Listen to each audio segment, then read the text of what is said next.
All right, ladies and gentlemen, welcome back to another episode of the Mainly Hoops podcast. If you've been enjoying our content, please make sure to like and subscribe. We're on the way to 500 subscribers, so we appreciate all your support. But we're going to dive right into this one here, Big 12 matchup, Kansas at Iowa State. Both have been playing just really good basketball, honestly. Kansas, we were kind of unsure of, I think, early on in the season, and now they've cemented themselves as a quality Big 12 team and a quality tournament team. But with that being said, they are on the road here. I think Iowa State is probably going to be favored a bit. Marcus, I'll let you take it away with Kansas's keys to the game. What do they have to do to win this game? Yeah,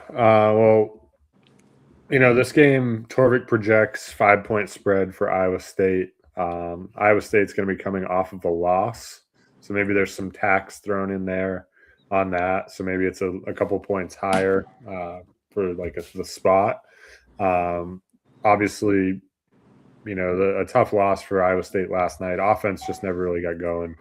Lost 62-55 at TCU. They had a nice stretch in the second half, but other than that, the offense was very choppy. Kansas, of course, just beat number one in the country, Arizona, handing them their first loss without Darren Peterson, who we expect to play here. He was sick on Monday, got ruled out shortly before tip-off. Not really sure. I'd assume he's fine for this game. So we're going to go off the basis that he is playing. But for Kansas, the last time these two met, this was about a month ago, I want to say. It was Tuesday, January 13th. Iowa State won this game. Kansas won this game 84-63. This was never really close. And, for those of you that remember us talking about, that game previously, it wasn't close last year at Kansas either. Kansas handled them, even though Iowa State was much better than them last year as well. And even in this game, that game, Iowa State still had 17 offensive rebounds, which leads me into what Kansas needs to do is limit second chances, which is going to be very difficult, especially against Iowa State, where, Kansas gave up 18 offensive rebounds to Arizona the other night. The one difference between Arizona and Iowa State is that when Iowa State gets offensive rebounds and kicks it out to shooters, they have many more capable three-point shooters to knock those shots down. Hence why they're sixth in the country in three-point percentage, which worries me here at Iowa State, who shot it, they were 9 of 27 from three last time out at Kansas, 24 of 65 overall from the field. Yes, Kansas's defense has been really good, but I think if you're getting a bunch of second chances at home and able to either finish at the rim or kick it out to open shooters with as prolific a shooting team as Iowa State is, I think that spells some trouble for Kansas. So limiting second chances, taking care of the ball is going to be really important in this matchup, right? Kansas is 58th in turnover rate, but Iowa State's 7th in turnover rate defense. Kansas did a great job of this last time, which allowed them to be able to win this game. They only turned it over 9 times against an Iowa State defense that is just all over you, ball hawk, trying to force a bunch of turnovers up at half court and get out and get layups in transition. So taking care of the ball. And then I think putting a lot of pressure on the rim, right? I think this Iowa State defense, that's the one area of weakness, right? They're 81st in 2-point field goal defense. They don't really have a true rim protector. The closest thing to it is Blake Buchanan at 5.3% block rate, but I don't really think of him as a rim protector.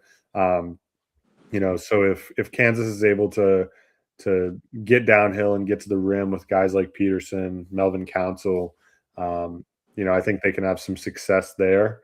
But Iowa State is going to make it difficult on them. They have really good on-ball defenders, guys like Taman Lipsey, and then even their bigs are versatile enough in ball screen situations to high hedge and make things difficult. So Those are going to be the keys, I think, for Kansas in this game. Nothing really changes from the first time these two played. Yeah, absolutely. I mean, Kansas, I was just looking at their schedule, and they have not lost since before these two played. They've won 8 in a row.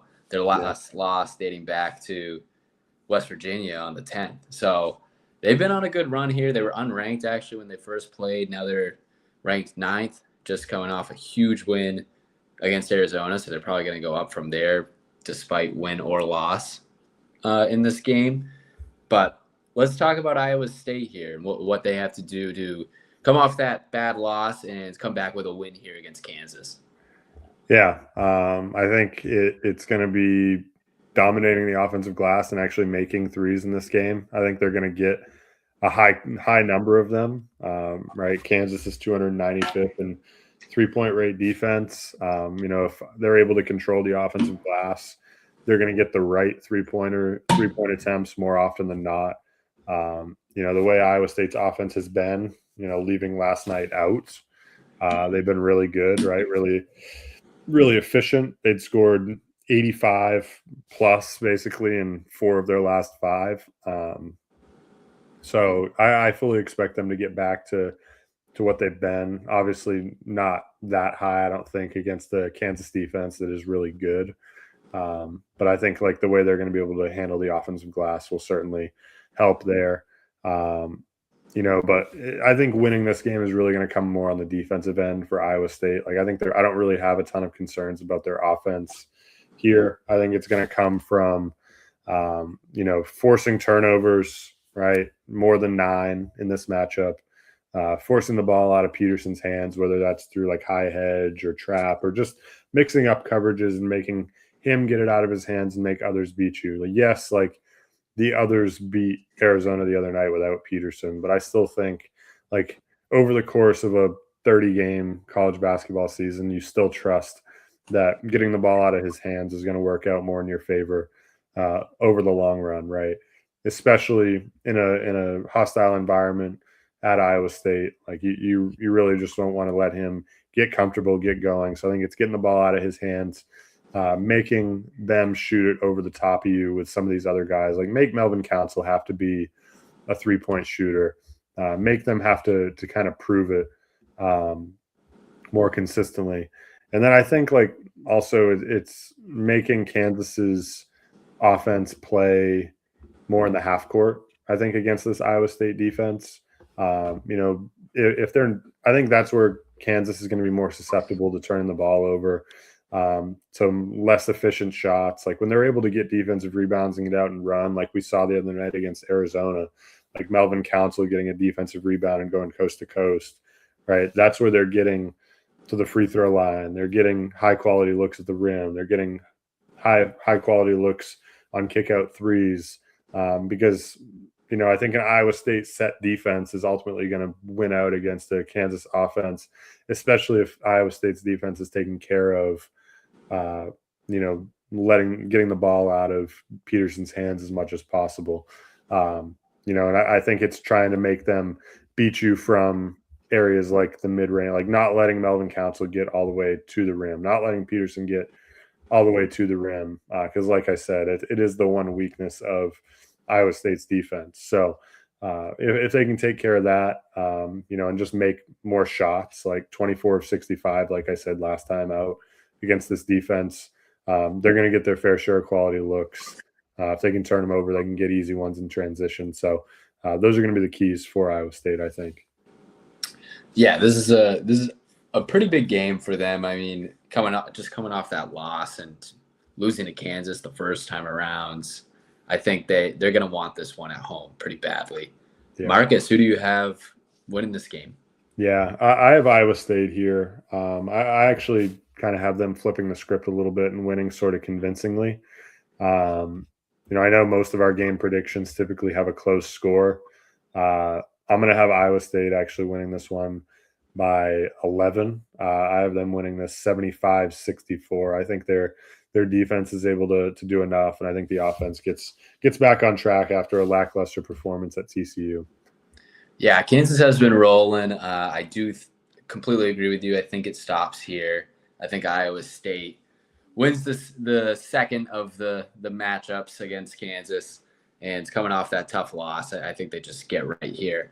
I like to pick it closer just because it always looks bad if you pick a wider margin and it ends up blowing up in your face. But 11's not too bad. But I'm going to pick Iowa State here, 76-72.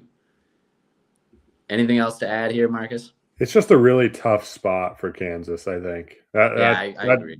That's more to do with it than anything, right? Like you played on Monday night, you get the full week off before you play on Saturday at Iowa State. Iowa State just lost last night against a TCU team that has given some good teams trouble, but still not a game you want to lose. So I think that's where, I have my concerns with Kansas. Like, I'm not big on spot losses, but this is a tough spot. Yeah, no, I agree. I'm not big on that either, but this is kind of a perfect spot for a spot loss. No doubt. We're going to wrap things up here. As always, thank you for listening to the Mainly Hoops podcast.